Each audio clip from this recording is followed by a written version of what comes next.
રાજકોટની ઘટના બાદ ભાવનગર મનપા સાબદું થયું હતું અને તમામ ગેમ ઝોન બંધ કરાવ્યા બાદ કમિટીએ તમામ ગેમ ઝોનની ચકાસણીઓ કરી હતી। રાજકોટમાં આવેલ ગેમ ઝોનમાં આગ લાગવાની ઘટના બની બાદ ભાવનગર શહેર અને જિલ્લામાં આવેલ 7 ગેમ ઝોનમાં બંધ કરાવવામાં આવ્યા હતા। જ્યારે રાજ્ય સરકારની સૂચના બાદ ભાવનગર ખાતે કમિટીની રચના કરવામાં આવી છે। આ કમિટીએ શહેર અને જિલ્લામાં આવેલ તમામ ગેમ ઝોનમાં પાવર લોડિંગ, ફાયર સેફટી સહિતની ચકાસણી કરવામાં આવી હતી। જ્યારે આ ચકાસણીમાં કોઈ પણ ગેમ ઝોનમાં કોઈ પણ ક્ષતિ જણાશે તો આ ગેમ ઝોનને સીલ મારવામાં આવશે। જેમાં આ કમિટીની ચકાસણી બાદ શહેરમાં આવેલ 3 ગેમ ઝોનમાં તમામ સુવિધાઓની ચકાસણી કરાઈ હતી। જ્યારે જિલ્લામાં આવેલ વર્તેજ ખાતે આવેલા આરકે રેસ્ટોરન્ટ અને નવાગામ ચોકડી નજીક આવેલા રંગોલી રેસ્ટોરન્ટ ખાતે ગેમ ઝોનના ફાયર સેફટીની સુવિધાઓ અને એનઓસી ન હોવાના કારણે સીલ મારવામાં આવ્યું હતું।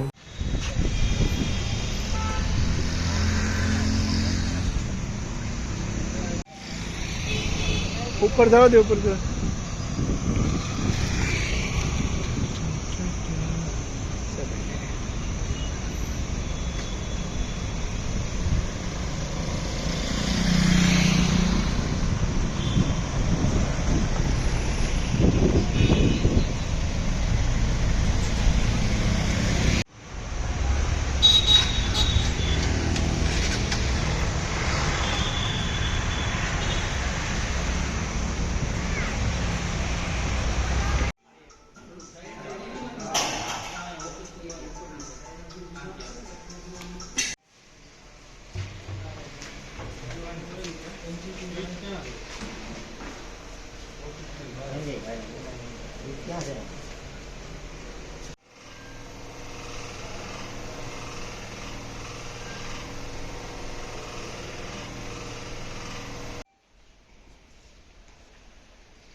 હા હા છે પ્રદીપ.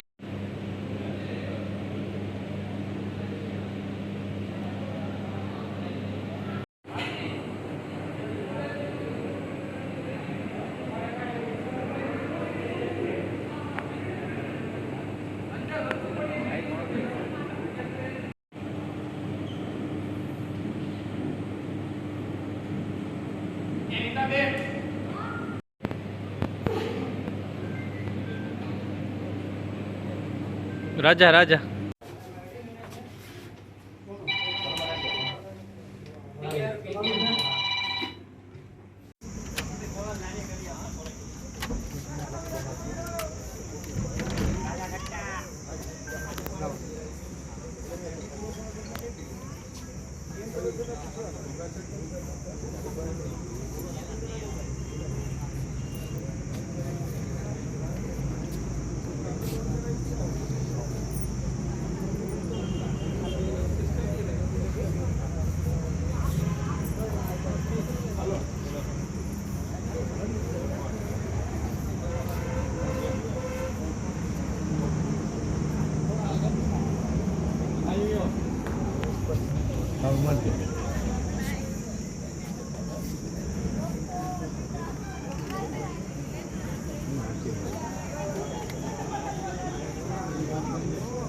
સાહેબ ઓફિસમાં આવો છો ને પાછું?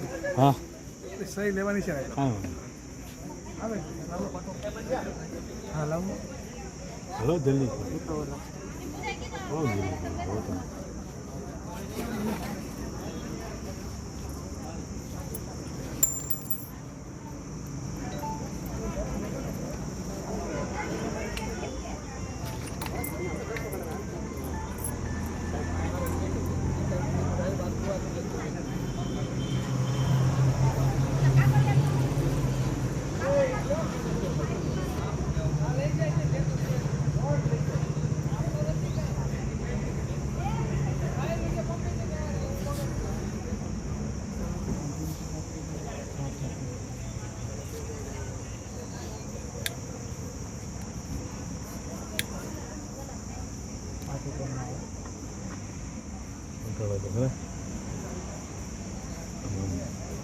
ચોટડો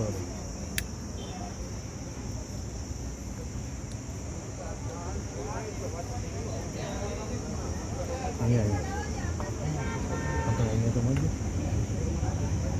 એટલે ન આવ્યું જો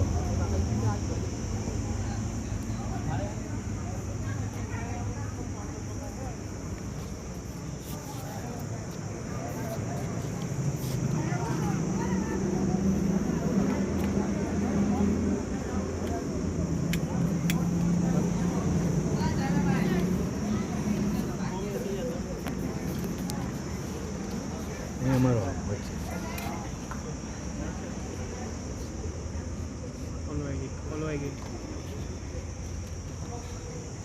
નો થાય તમે હળગાવજો સીલ માર્યા પહેલાં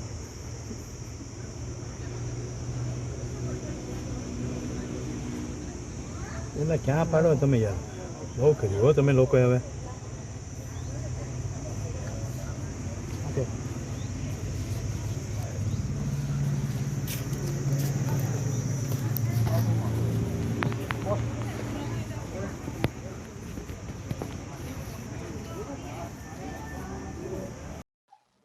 પ્રદ્યુમનસિંહ, આજરોજ જે ભાવનગર શહેરમાં આવેલા એપી સિનેમા, કોફી સિનેમા, મેક્યુસ સિનેમામાં જે આજરોજ તમને ફાયર ટેકિંગનું હાથ કરવામાં આવ્યું છે. આપની પાસે એનઓટીપી રજૂ કરવામાં આવી છે સિનેમાઓ દ્વારા, અને આજરોજ જે તમામ સિનેમાઓ બંધ છે.